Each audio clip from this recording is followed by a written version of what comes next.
Heavenly Father, we thank you today and we bless your name. We glorify you because we know you are a mighty God.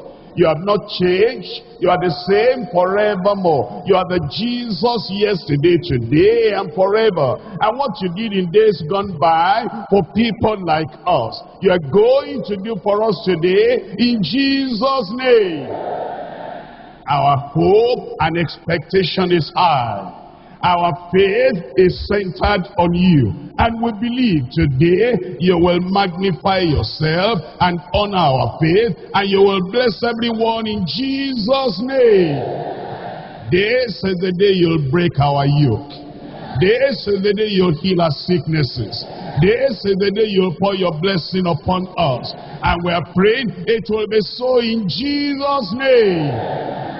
Bless all your people today. Thank you because we know you have answered. In Jesus' name we pray. Thank you very much. You can sit down. Let's look at 1 Samuel chapter 16. I'm reading from verse 12 and verse 13. And he sent and brought him in. Now he was ruddy and without of a beautiful countenance, and goodly to look to. And the Lord said, Arise, anoint him, for this is he. Arise, anoint him, for this is he. The Lord was looking for a man that will be able to deliver the people of God from the harassment of the Philistines. The Lord was looking for a man that will stand as a representative of the Lord, and eventually found David. And then he said, Arise, Samuel, and pour the anointing oil on him, because this is he.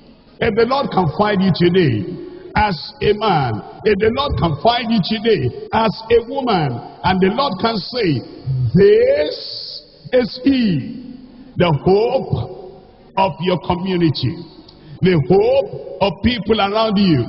This is she, the one the Lord has been looking for, the one that will mop the ground, and the one that will rout the enemy, the one that will conquer the seas that face the people of God. This is he. What are we saying about David? Number one, he was called. Number two, he was chosen. Number three, he was anointed. Those three words and those three things that took place in the life of David: called, chosen, and anointed. How important that is. The anointing came upon him. And as the anointing came upon him, that's what I've read to you in 1 Samuel chapter 16. And then in the very next chapter, we find Goliath standing at the gate between him and the fulfillment of his calling. And I'm going to tell you today, anytime the Lord calls and chooses and anoints, there will be something standing between you and the fulfillment of that calling. That thing, you'll find out, if you have not found out already, will want to challenge the call of God upon your life. Called, you are called to repentance. Called, you are called to righteousness. Called, you are called to redemption. And as the Lord calls you, and then you respond to that call of God, then you are chosen. The people who are chosen are the people who respond to the call. And then as he calls and chooses, then he says, don't go yet.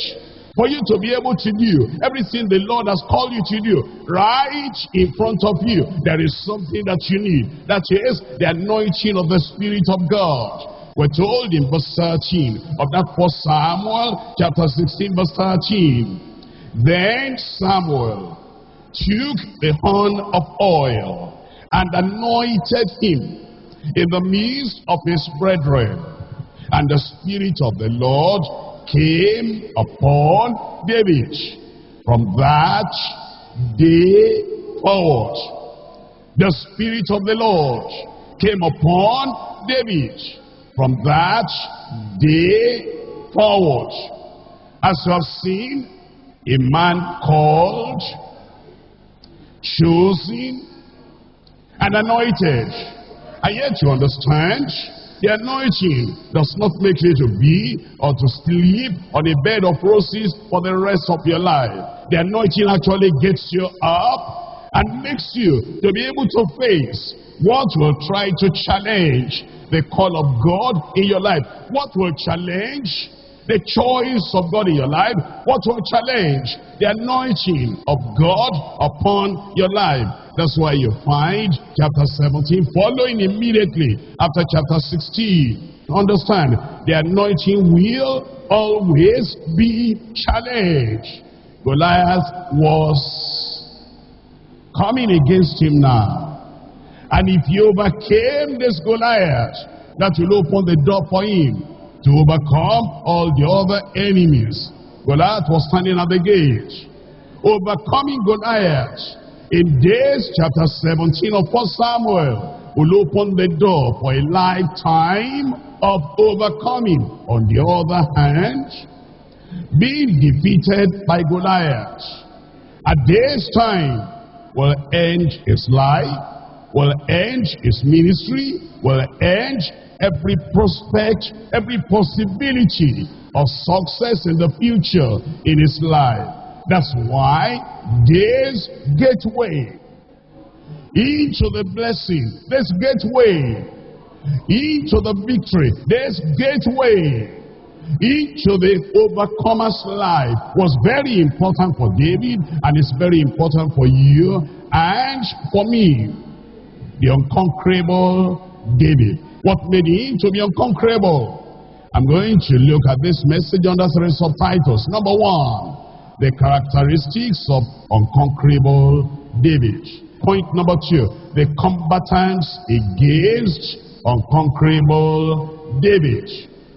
The combatants against unconquerable David. Number 3, conquering like unconquerable David. Conquering like unconquerable David. I come to number 1, the characteristics of unconquerable David.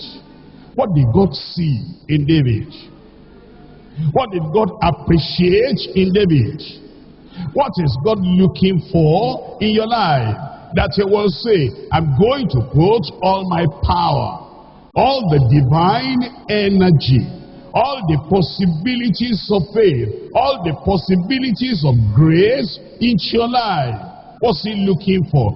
The Lord himself tells us in Acts of the Apostles chapter 13. I'm reading from verse 22. Acts chapter 13 verse 22. And when he had removed him, he raised up unto them David. When he had removed Saul, he raised up unto them David. Now we know that God is no respecter of persons. God is no respecter of faces. God is no respecter of titles. God is no respecter of tribes. God is no respecter of people.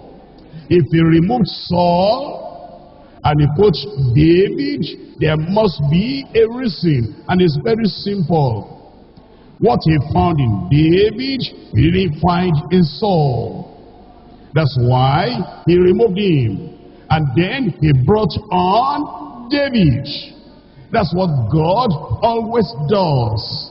God says, this is what I'm looking for. That's the quality I'm looking for. These are the characteristics I'm looking for. And it doesn't matter coming from any tribe, coming from any community, coming from any nation, coming from any group of people. This is what I'm looking for. And wherever he sees those qualities and those characteristics, he makes his choice. And it says in that verse 22, when he had removed Saul, he raised up unto them David to be their king, to whom he also gave testimony, and said, I have found David, the son of Jesse, a man after mine own heart, which shall fulfill all my will. That's what he was looking for. He was looking for a man that will not fulfill, number one, the will of self.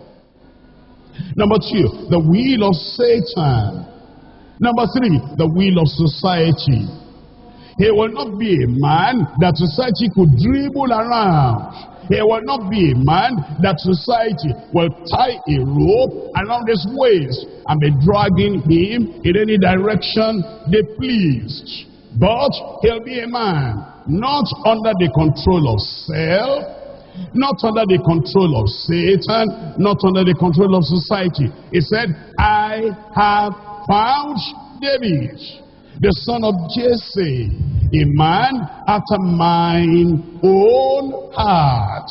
He said, this man that I found, I've been looking for a man like this for a long time. It's not his name. It's not his title. It's the condition of his heart.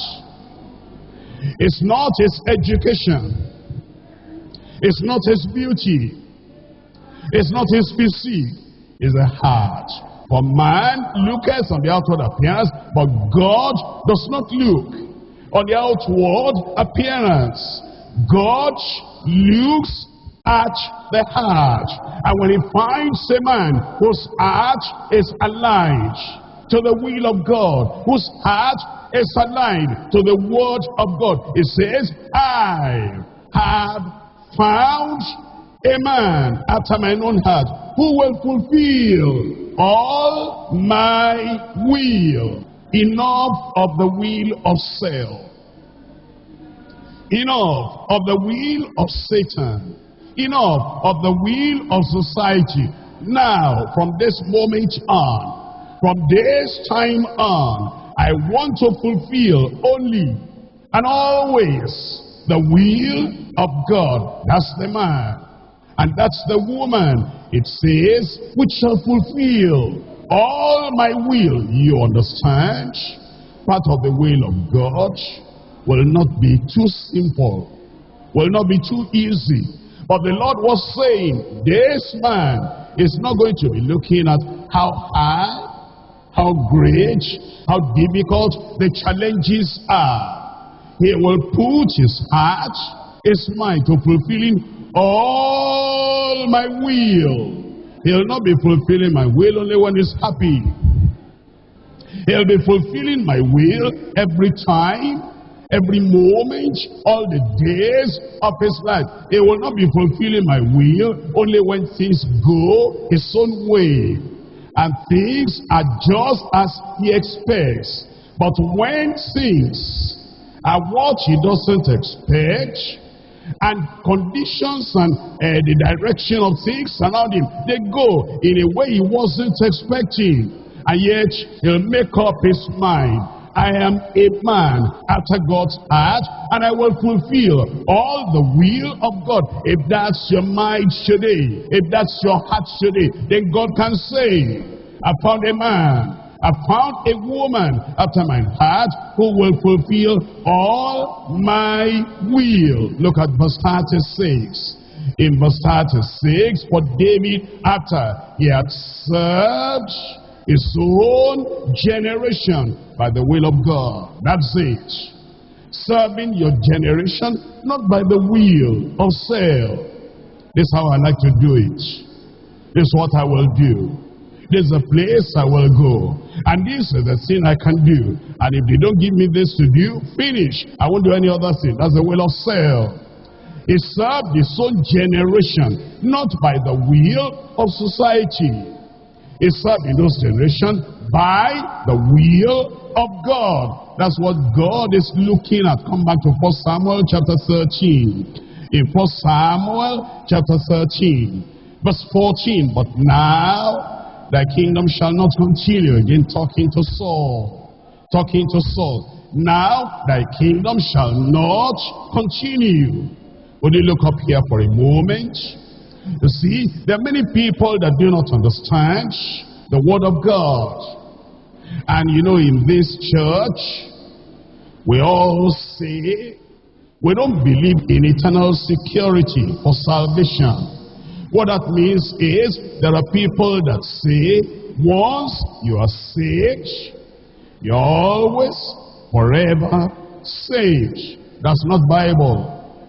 That's the doctrine of Calvin. That's Calvinistic. But the Bible teaches there is only conditional security. You are saved, and then you keep on relying on the grace of God. You keep on relying on the strength of the Lord from within, so as to walk and to live in the will of God, in the word of God. Conditional security, not eternal security for salvation yet. In this church, there are people that appear to believe eternal security, not for salvation, but eternal security in service. Not for salvation, but for service. But the word of God is telling us there is no eternal security for salvation. There is no eternal security for service. And when God chose Saul, if there were eternal security, he would not have removed him. But he removed him because there's no eternal security in the service of the Lord. That's why if you are working for the Lord and the Lord has chosen you, he wants you to have the characteristic of abiding in the word of God, abiding in the will of God, abiding in the path of righteousness. If you sin, if you go after the will of self, or go after the will of Satan, or go after the will of society, and you abandon the will of God, the consequence is he will act to you like he acted to Saul. It says in that verse 14, but now that kingdom shall not continue. The Lord has sought him, a man after his own heart. And the Lord has commanded him to be captain over his people, because thou hast not kept that which the Lord commanded thee. Look at Psalm 40. And you see this man after God's heart. And you see the devotion of his heart, the decision of his heart, the dedication of his life. Psalm 40, as you look at the top of that psalm, you see it's a psalm of David. What did he say? Verse 8. In verse 8, I delight to do thy will. O my God, yea, thy law is within my heart. I delight to do thy will. I rejoice to do thy will. You can tell where his heart was. Psalm 143 verse 10. Teach me to do thy will, for thou art my God. This man said, I know you have called me. I know you have chosen me. I know you have anointed me. And I want to be at the very center of your will. Teach me, Lord, to do thy will, for thou art my God. Thy spirit is good.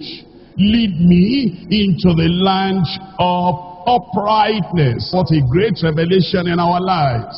If there is no test, there will be no testimony. If there is no fight, there will be no victory. If there is no opposition, there will be no conqueror. If there is no battle and no warfare, there will be no conquering.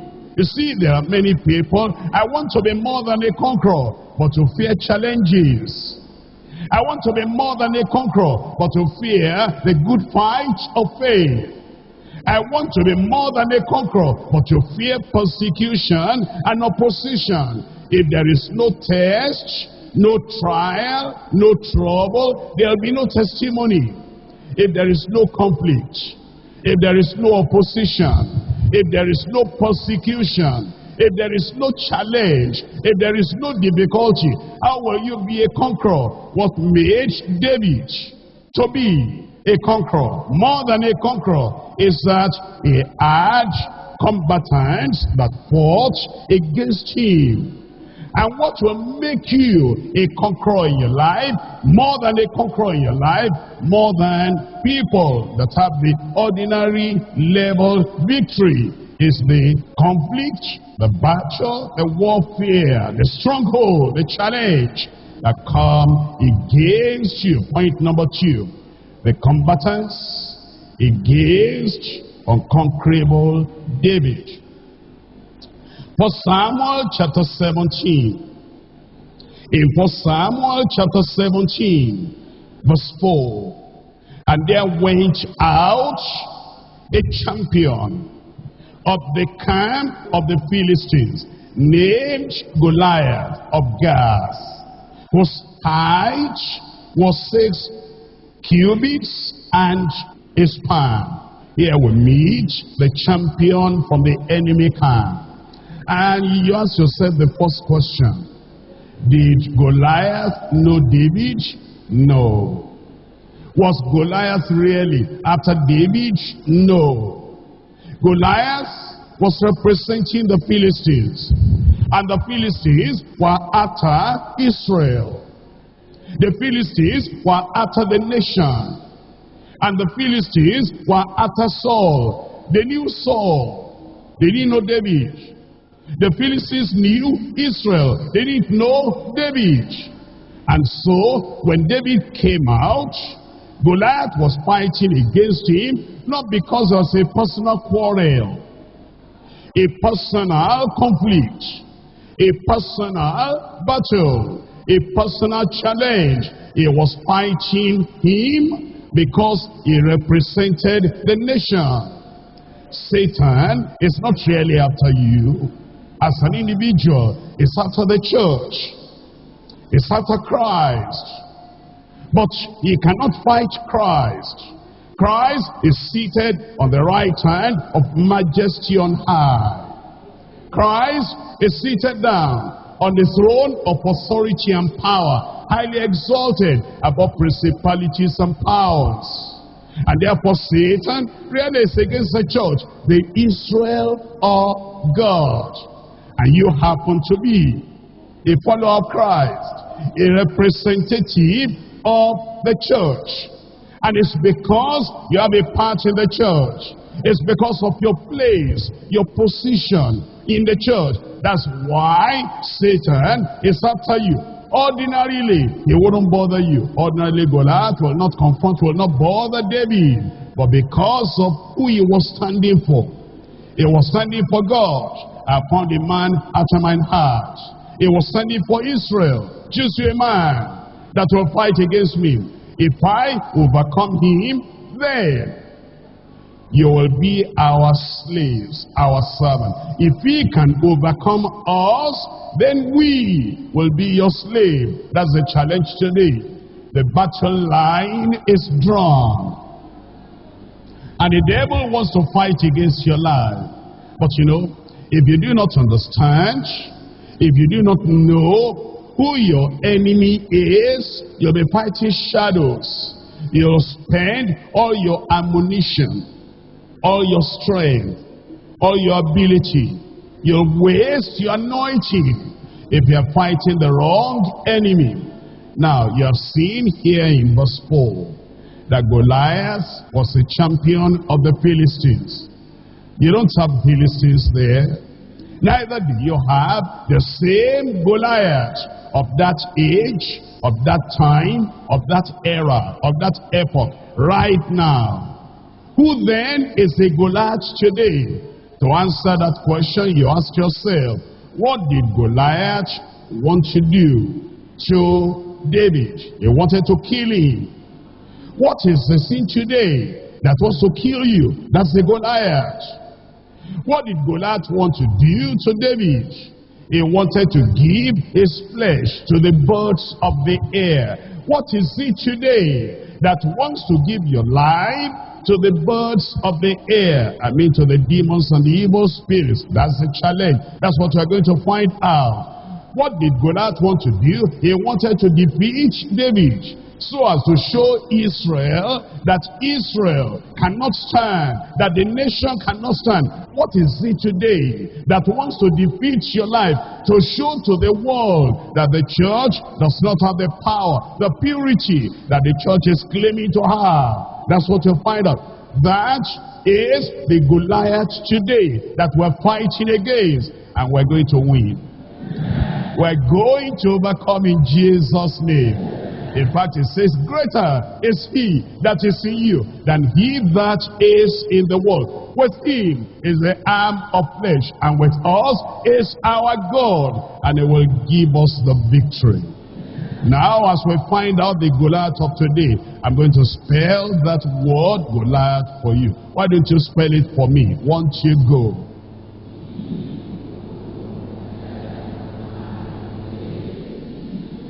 How many letters? 7.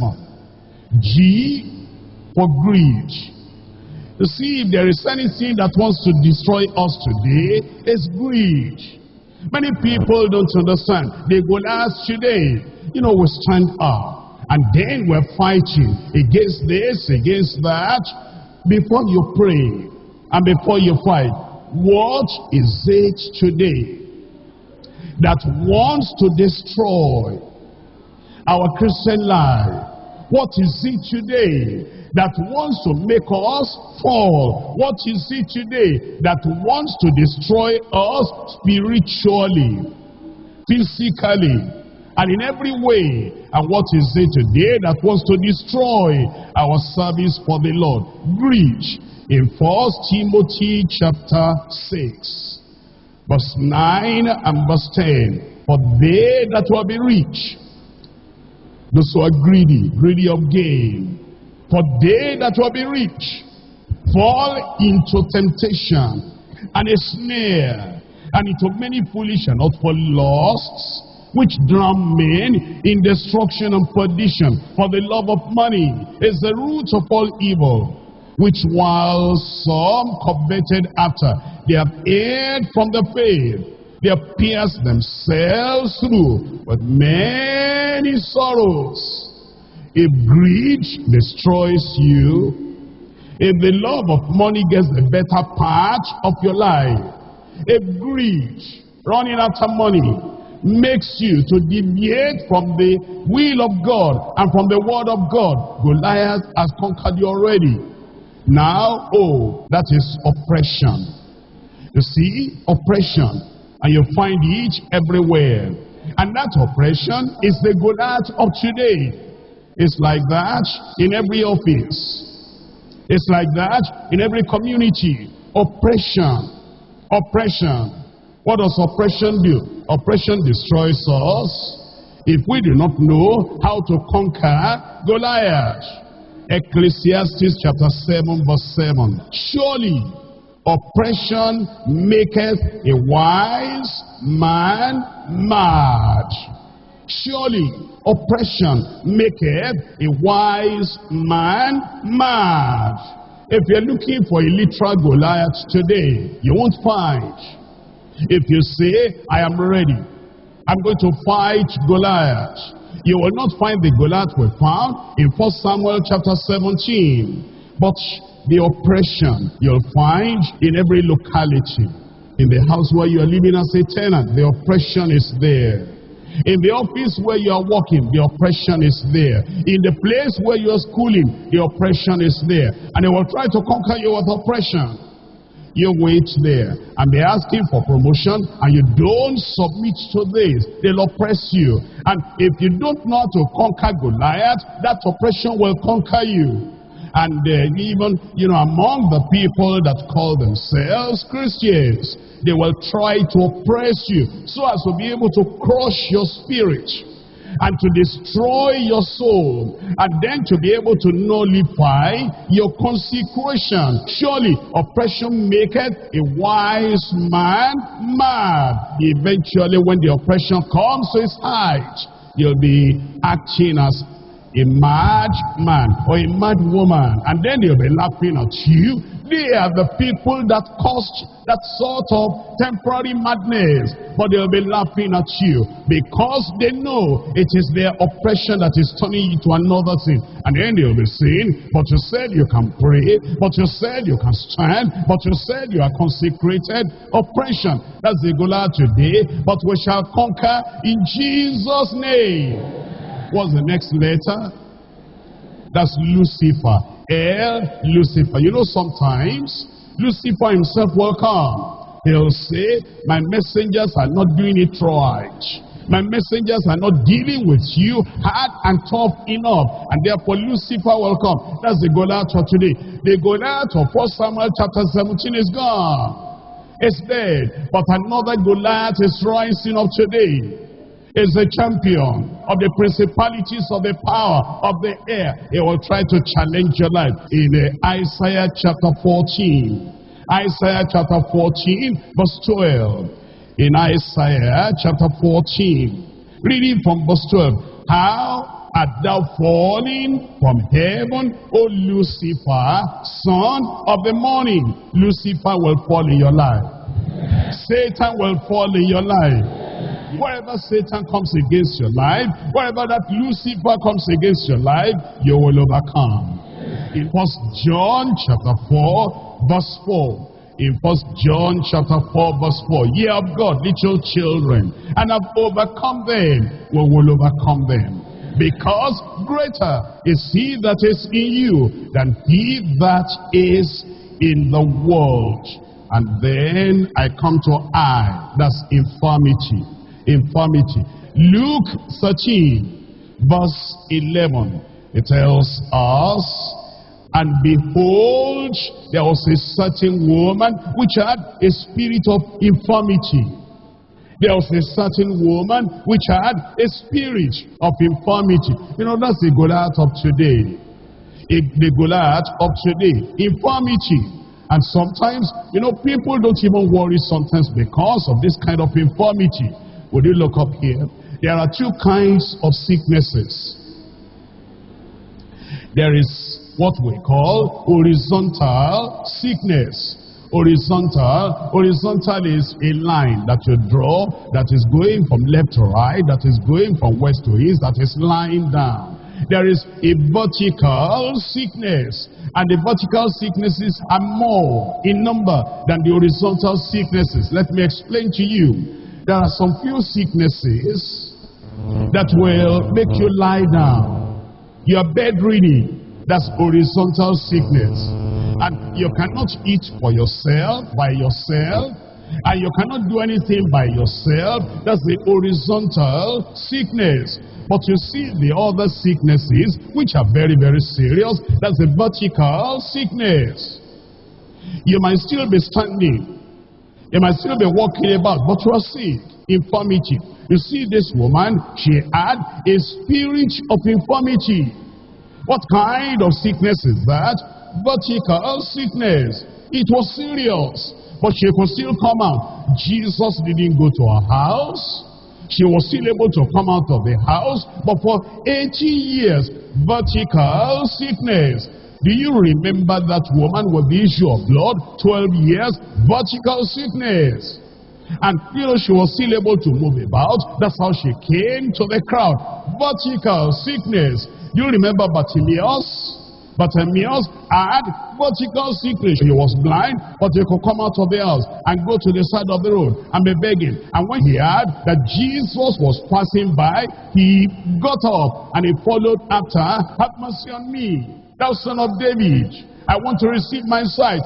Vertical sickness. You know the people that have ulcer, vertical sickness, even the first stage of cancer, you might still be walking about, I'm feeling the pain here, I'm feeling the pain there. Vertical sickness, you're still walking about, you're still functional in a way. Go to school, go to the market, go to the office. But that sin is very serious. And some people don't care about the vertical sicknesses until the sicknesses become so serious and they're lying down and it becomes an horizontal sickness. But vertical or horizontal will get rid of them. A spirit of infirmity, that's now in verse 11, 18 years, and was bowed together, and she could no wise lift up herself. And when Jesus saw her, he called her to him, and said unto her, Woman, thou art loosed from thine infirmity. And I tell you, you are released from your infirmity. And in verse 13, and he laid his hands on her, and immediately she was made straight and glorified God. G for grief, O for oppression, L for Lucifer, I for infirmity, A for abominations. Abominations.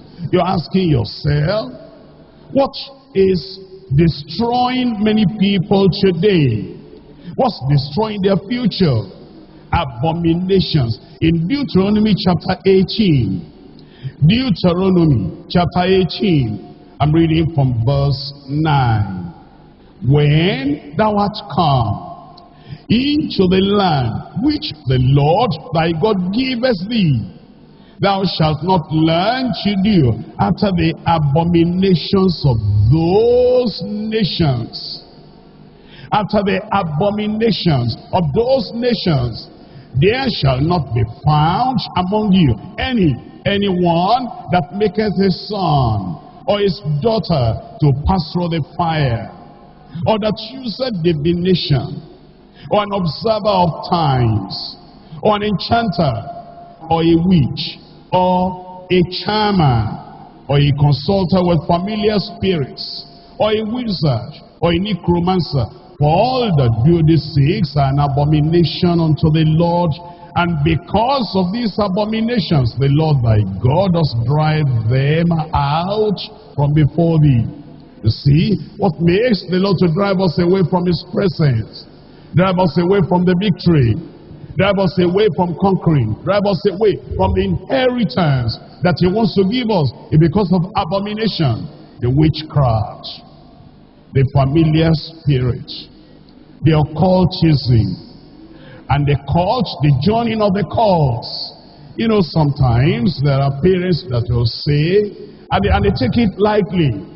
They say, well, my son, my daughter joined the cults.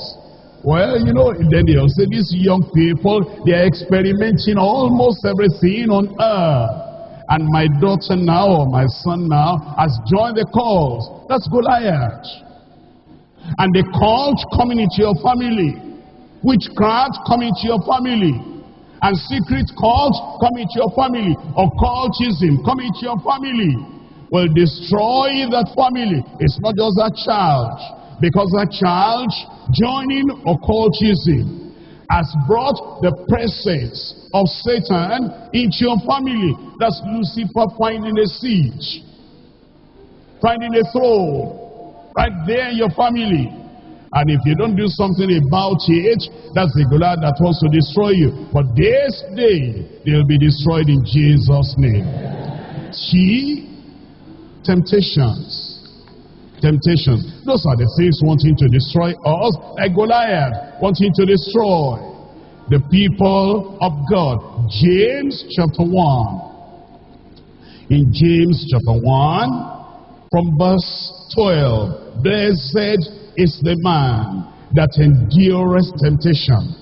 Blessed is the man that stands against temptation. The temptation of the flesh, the temptation of covetousness, stealing, the temptation of marrying an unbeliever, the temptation of going along with the world in their politics, the temptation of doing evil, the temptation of becoming wicked, the temptation of abandoning the will of God in your life. Blessed is the man that stands against, that endures, that resists temptation. For when he is tried, he shall receive the crown of life, which the Lord has promised to them that love him. Let no man say, when he is tempted, I am tempted of God. For God cannot be tempted with evil, neither tempteth he any man. But every man is tempted when he is drawn away of his own lust and enticed. Then, when lust has conceived, it bringeth forth sin. And sin, when it is finished, bringeth forth death. You see that? And that's the Goliath wanting to destroy us, bringing forth death. Hatred or hostility. Hatred or hostility. What do we call hostility? Hostility is long, abiding anger in the heart. You know, somebody has done something against you, and you cannot pass it by and go your way. Somebody has done something that embarrassed you, made you unhappy. It's all right to be unhappy. It's all right to be temporarily sad. Being unhappy is different from being angry. Being sad is different from being angry. You are a human being. Although you are born again, you are saved. If somebody slaps you, you'll feel the pain. You'll feel unhappy. You'll feel sad. But if you allow the unhappiness or the sadness to degenerate into anger, and then you become angry in a settled manner, that anger is brewing and brewing and growing in your heart until it becomes hostility. That actually is the Goliath. It's not just the Goliath of 1 Samuel chapter 17 trying to destroy you. That anger, hostility, hatred comes against your life to destroy you. In 1 John chapter 3 verse 15. 1 John chapter 3 verse 15. Whoso hateth his brother is a murderer. And ye know that no murderer has eternal life abiding in him. If you have hatred in your heart, then you've lost eternal life. And you see, hatred or hostility will show in different ways. You know, there are people that get angry and they have hatred and they break plates in the house. Something has happened between the parents and the children, between the husband and the wife, and then you have this hatred and this anger, animosity in that, and start breaking plates. That's one manifestation of anger. Other people don't do like that when they are angry. Other people have deep-seated anger and they are quiet. You know, there are some people that are just totally, absolutely quiet when they are angry. And some people, they withdraw when they are angry. They withdraw their smile. They withdraw their beautiful face. They withdraw the goodness they used to do or they used to have. The anger, the hostility, the hatred makes them to withdraw. We call it fight or flight. Some people have hatred, they fight. Other people have hatred, they flee. They run away, they withdraw. But you see, if the hatred is in the heart, that hatred is a sin that comes to destroy you. But you will not be destroyed. You will conquer Goliath. And as you recognize now the description of Goliath in our lives, the greed, the oppression, the Lucifer, the infirmity, the abomination, the temptation, and the hatred. Now you come with faith. How did David conquer? How did David overcome? In 1 Samuel chapter 17, I'm reading from verse 32. Conquering like unconquerable David. Conquering like unconquerable David. Verse 32. It says, and David said to Saul, Let no man's heart fail because of him. Thy servant will go and fight with this Philistine. Number one, that's the courage of faith. The courage of faith. Thy servant will go and fight against this Philistine. Number two, the conviction of faith. Verse 33. And Saul said to David, thou art not able to go against this Philistine to fight with him, for thou art but a youth, and he a man of war from his youth. And David said unto Saul, thy servant kept his father's sheep. And there came a lion and a bear, and took a lamb out of the flock. And I went out after him, and smote him, and delivered it out of his mouth. And when he arose against me, I caught him by the beard, and smote him, and slew him. Thy servant slew both the lion and the bear. And this uncircumcised Philistine shall be as one of them, seeing he has defied the armies of the living God. That is the conviction of faith. He said, I cannot be defeated. I cannot be conquered. But I'm going to conquer, I'm going to defeat that Philistine. Number three is the confidence of faith. The confidence of faith. You see, when you believe the word of God, and you know you are called, and you know you are chosen, and you know you are anointed, and that anointing abides on your life, then you have the confidence of faith. Verse 37. David said, moreover, the Lord that delivered me out of the paw of the lion and out of the paw of the bear, he will deliver me out of the hand of this Philistine. And Saul said unto David, go, and the Lord be with thee. Number four, the contradiction of faith.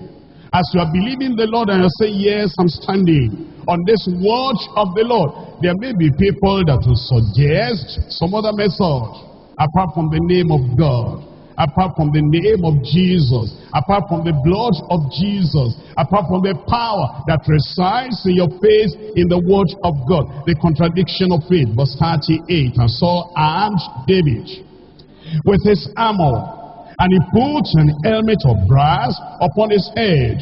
Also he armed him with a coat of mail. And David girded his sword upon his armor. And he has said he tried to go, for he had not proved it. And David said unto Saul, I cannot go with these, for I have not proved them. And David put them off him. And he took his staff in his hand, and he chose him 5 smooth stones out of the brook, and put them in a shepherd's bag, which he had, even in a scrip.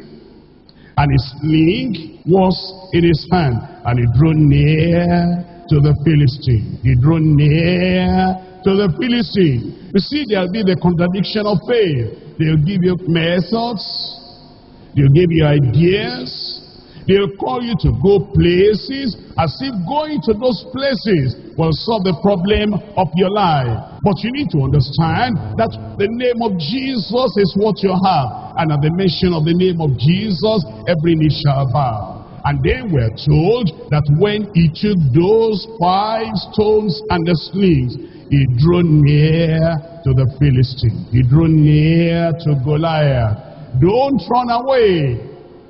Draw near. You see, when you draw nearer, you see that your problem is smaller. If you draw away, if you draw back, if you run away, the farther you go, the bigger the problem will seem to you. You're seeing that those witches are mighty and powerful when you're running from them. You'll be trying to dream up ideas about them when you run away from your difficulties, when you run away from your challenges, when you run away from your Goliath. It appears greater and bigger in your sight. But when you run towards them and you go in the name of the Lord, you'll find Goliath will become actually smaller and a target for your sling and for your stone. And then I come to number 5, the contempt of the flesh. the contempt of the flesh. Verse 41. And the Philistine came on and drew near unto David. And a man that bare the shield went before him. And when the Philistine looked about and saw David, he disdained him. He belittled him. He ridiculed him. He insulted him. He abused him. Don't worry for their abuse or their insult or their assault or their disdain or their belittling you or their humiliating you. That's their trade. That's their work. But you know, you come in the name of the Lord. For he was but a youth and ruddy, and of a fair countenance. And the Philistines said unto David, Am I a dog, that thou comest to me with staves? And the Philistine cursed David by his gods. And the Philistines said unto David, Come unto me, and I will give thy flesh unto the fowls of the air, and to the beasts of the field. That's the contempt of the flesh. I come to number 6, the confession of faith. The confession of faith. Today you will confess your faith, and then you will possess what you confess. Verse 45, then said David to the Philistine, Thou comest to me with a sword, and with a spear, and with a shield, but I come to thee in the name of the Lord of hosts, the God of the armies of Israel, whom thou hast defied. This day, when will your victory come? This day, when will you conquer? This day, when you have the victory. This day, when will you bring Goliath in your life down? This day, the confession of faith. This day will the Lord deliver thee into mine hand, and I will smite thee, and take the head from thee, and I will give the carcasses of the hosts of the Philistine this day unto the fowls of the air, and to the wild beasts of the earth, that all the earth may know that there is a God in Israel. And all this assembly shall know that the Lord saveth not with sword and spear. For the battle is the Lord's, and he will give you into our hands. Then number 7, the conquest of faith. The conquest of faith. And it came to pass in verse 48, when the Philistine arose and came and drew near to meet David, that David hasted and ran toward the army to meet the Philistine. And David put his hand in his bag, and took thence a stone, and slang it, and smote the Philistine in his forehead. You will smite the Philistine. You will conquer the Philistine. You will conquer every Goliath in your life. And then we're told, and the stone sank into his forehead, and he fell upon his face. So David prevailed over the Philistine. So David prevailed over the Philistine. He prevailed. I will prevail. I will prevail. I will prevail. Let me show you the consequence of that prevailing. Look at verse 52. And the men of Israel and of Judah arose and shouted and pursued the Philistines, until thou come to the valley and to the gates of Ekron. And the wounded of the Philistines fell by the way to Shaharim, even unto Gath and to Ekron. You see, when David overcame, I told you that David was standing as a representative of the children of Israel. When David overcame, he overcame Goliath. All the other children of Israel, they also ran after the Philistines, and they pursued them and they prevailed on them. Because Jesus Christ, the Son of David, because he has prevailed over Satan, the prince and the champion of the enemies, because we are his followers, we're going to arise, and we're going to pursue, and we're going to conquer. Every problem is taken away. Every challenge, the Lord is giving us the victory. And every disease, every sickness, every infirmity, every work of the devil will be destroyed in Jesus' name. Rise up and conquer your Goliath. Rise up and conquer your problem. Rise up and conquer. In the battle that is raging now, you're going to overcome. This day, the Lord will grant you the victory. Why don't you present that problem before the Lord and say, Lord, here is a Goliath. The greed, the oppression, the Lucifer, the devil, Satan, the infirmity, the sickness, that spirit of infirmity that has been upon your life all these years. Might be horizontal sickness or vertical sickness. Oh Lord, I am more than a conqueror today. Abominations, that's a Goliath. Abominations, that's a Goliath. You be the man today, be the woman today, the woman of God's choice, a man after God's heart, a woman after God's heart, not self-willed, not Satan-controlled, not society-controlled. I found a man, I found a woman after my heart, which shall fulfill all my will. Be an overcomer today. Be a victor today. Greater is he that is in you than he that is in the world. And come to the Lord with faith, for the courage of faith. Come to the Lord with faith, for the conviction of faith. Come to the Lord with faith, for the confidence of faith.